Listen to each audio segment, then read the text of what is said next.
الحمدللہ رب العالمین والصلاة والسلام علی رسولہ الکریم اما بعد فاعوذ باللہ من الشیطان الرجیم بسم اللہ الرحمن الرحیم وعن ام ورقۃ رضی اللہ تعالی عنہا ان النبی صلی اللہ علیہ وسلم امرها ان تؤم اہل دارها رواہ ابو داود وصححہ ابن خزیمہ۔ جماعت اور امامت کے مسائل کے متعلقہ کچھ آخری حدیثیں رہ گئی ہیں جو مختلف مسائل کے متعلقہ ہیں، متفرق مسائل کے متعلقہ ہیں۔ تو آج انشاءاللہ وہ 3-4 جو حدیث ہیں وہ ساری ہم پڑھیں گے۔ تو حضرت ام ورقہ رضی اللہ تعالی عنہا سے مروی ہے، یہ انصاری عورت ہیں، ان کی کنیت یہ ہے ام ورقہ بن نوفل۔ یہ متقی عورت تھی، اللہ کے نبی صلی اللہ علیہ وسلم کو انہوں نے اجازت طلب کی تھی کہ اللہ کے نبی صلی اللہ علیہ وسلم مجھے اجازت دیں کہ میں غزوے کے لیے آپ کے ساتھ چلوں گی، مریضوں کی علاج کروں گی اور اسی طرح پانی وغیرہ ان کو پلاؤں گی۔ اور یہ جو عورت ہیں، اللہ کے نبی صلی اللہ علیہ وسلم نے انہیں شہادت کی بھی بشارت دی تھی۔ تو حضرت عمر رضی اللہ تعالیٰ عنہ کی خلافت کے اندر ان کا غلام اور ایک لونڈی تھی جنہوں نے اس سے قتل کیا تھا اس عورت کو، تو پھر ان کو حضرت عمر رضی اللہ تعالیٰ عنہ نے بدلے میں قتل کروایا تھا، سولی پر چڑھوایا تھا۔ یہ عورت جو ہیں شہادت کی موت سے منور ہوئی تھی، شہید ہوئی تھی۔ یہ کہتی ہیں کہ نبی صلی اللہ علیہ وسلم نے ان کو حکم دیا، ام ورقہ کو، کہ یہ اپنے گھر والوں کی، یعنی کہ اپنے گھر والیاں جو عورتیں ہیں ان کی امامت کرائے۔ یہ سنن ابی داود کی روایت ہے اور امام ابن خزیمہ نے اس کو نقل کرنے کے بعد صحیح قرار دیا ہے۔ تو اس حدیث کے اندر عورت کی امامت کرانے کا ذکر ہے کہ عورت جو ہے وہ عورتوں کی امامت کرا سکتی ہے۔ پیچھے بیان ہوا تھا کہ عورت مردوں کے ساتھ نماز پڑھے گی تو وہ الگ سے صف بنائے گی، تو عورت جو ہے وہ مرد کی تو امامت نہیں کروا سکتی، جیسا کہ پیچھے روایت گزری تھی۔ روایت سندن تو ضعیف تھی، لیکن اجماع تھا علماء کا کہ وَلَا تَحُمَّنَّ امرأۃ رَجُلًا، کہ عورت جو ہے وہ مرد کی نماز نہ پڑھائے، امامت نہ کروائے۔ تو وہاں پر ذکر کیا تھا کہ عورت مرد کی امامت تو نہیں کروا سکتی، عورت عورتوں کی امامت کروا سکتی ہے۔ آج کی حدیث کے اندر یہ بیان ہوا ہے کہ عورت عورتوں کی امامت کروا سکتی ہے۔ اگلی حدیث مبارکہ ہے سیدنا انس رضی اللہ تعالیٰ عنہ سے، کہتے ہیں کہ اللہ کے نبی صلی اللہ علیہ وسلم نے جانشین مقرر کیا، نائب مقرر کیا ابن ام مکتوم کو کہ وہ لوگوں کو نماز پڑھاتے تھے اور وہ نبینا صحابی تھے۔ یہ مسند احمد کی روایت ہے، سنن ابی داود کی روایت ہے، اور اسی طرح ابن حبان کے اندر حضرت عائشہ صدیقہ رضی اللہ تعالیٰ عنہا سے اسی طرح کی روایت ہے کہ اللہ کے نبی صلی اللہ علیہ وسلم نے ابن ام مکتوم کو مدینہ کے اندر جانشین نائب مقرر کیا، وہ لوگوں کو امامت کروایا کرتے تھے۔ یہ جو ہیں ابن ام مکتوم، ان کا نام جو ہے وہ پیچھے بھی بیان ہوا تھا کہ زیادہ معروف یہی ہے کہ عبداللہ بن ام مکتوم نام ہے ان کا، لیکن عمر بن ام مکتوم بھی بعد نے کہا ان کا نام ہے، عمر نام ہے ان کا، عمر یا عبداللہ ان کا نام ہے۔ اور یہ جو اللہ کے نبی صلی اللہ علیہ وسلم نے انہیں نائب مقرر کیا تھا، صرف نماز پڑھانے کے لیے نائب میں نہیں مقرر کیا تھا، بلکہ سارا نظام جو مدینے کا تھا، جب اللہ کے نبی صلی اللہ علیہ وسلم غزوے وغیرہ کے لیے جاتے تو اللہ کے نبی صلی اللہ علیہ وسلم ان کو نائب مقرر کر کے جایا کرتے تھے، مدینے کا نظام بھی ان کو دے کر جایا کرتے تھے۔ یہ نبینا صحابی جو ہے مدینے کا نظام بھی چلاتے تھے اور لوگوں کو نماز بھی پڑھایا کرتے تھے۔ پیچھے جو بیان کیا گیا تھا کہ امامت کے لیے شرائط کا ذکر تھا کہ جو قرآن کا زیادہ قاری ہو وہ امامت کروائے۔ اگر قرآن کے قرات کے اندر، قرآن کے یاد کرنے کے اندر لوگ سارے برابر ہیں تو پھر ان میں سے جو زیادہ سنت کو جانتا ہو وہ امامت کروائے۔ یہ جو پیچھے شرائط بیان ہوئی تھی، اگر وہ شرطیں پوری ہیں کسی نبینا کے اندر تو نبینا آدمی بھی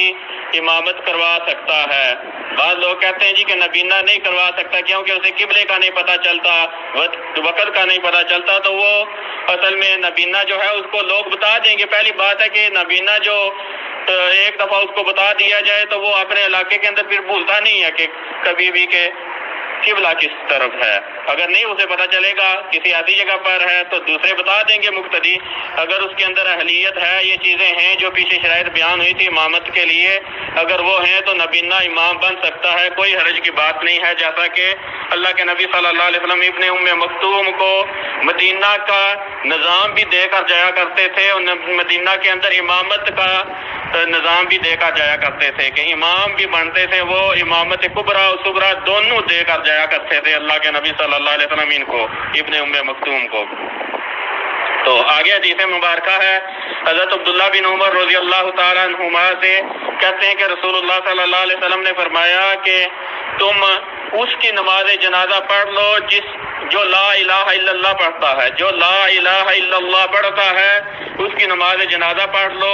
اور اس کے پیچھے نماز پڑھ لو جو لا الہ الا اللہ کا اقراری ہے، جو لا الہ الا اللہ پڑھتا ہے اس کے پیچھے نماز بھی پڑھ لو، اس کی نماز جنازہ بھی پڑھ لو۔ یہ سنن دارقطنی کی روایت ہے ضعیف سند کے ساتھ، اس کے اندر ابو ولید المخزومی خالد بن اسماعیل جو ہے یہ کذاب قسم کا راوی ہے، جس کی وجہ سے یہ روایت سندن تو ثابت نہیں ہے کہ جو لا الہ الا اللہ پڑھتا ہے اس کے پیچھے اس کی نماز جنازہ پڑھ لی جائے، اور لا الہ الا اللہ پڑھنے والے کے پیچھے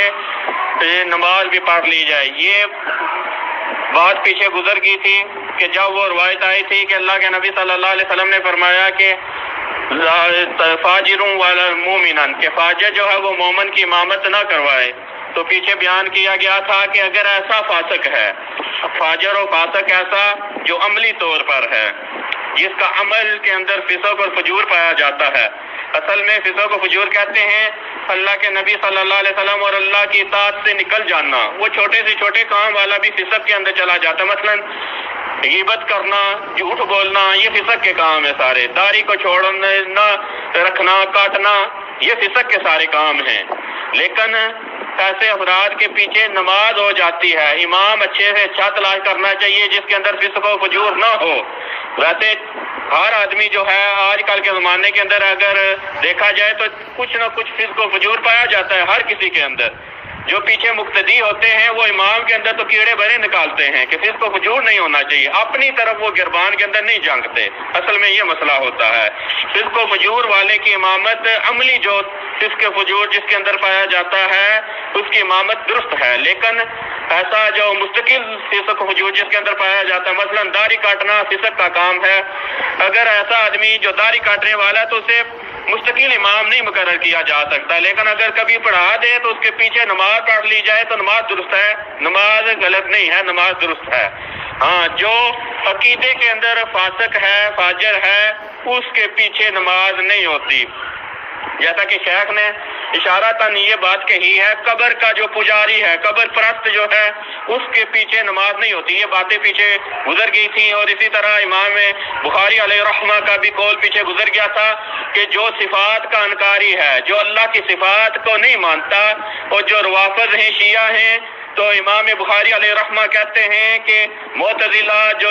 صفات کے انکاری ہیں اور روافض، ان کے پیچھے نماز پڑھنا میں اسی طرح جانتا ہوں کہ میں نے یہودی اور عیسائی کے پیچھے نماز پڑھی، تو لہذا عقیدے کے اندر جو فاسق ہے، فاجر ہے، اس کے پیچھے نماز نہیں ہوتی۔ عملی طور پر جو فسق و فجور جس کے اندر پایا جاتا ہے اس کے پیچھے نماز ہو جاتی ہے، لیکن امام اچھے سے اچھا تلاش کرنا چاہیے جس کے اندر فسق و فجور کم سے کم ہو،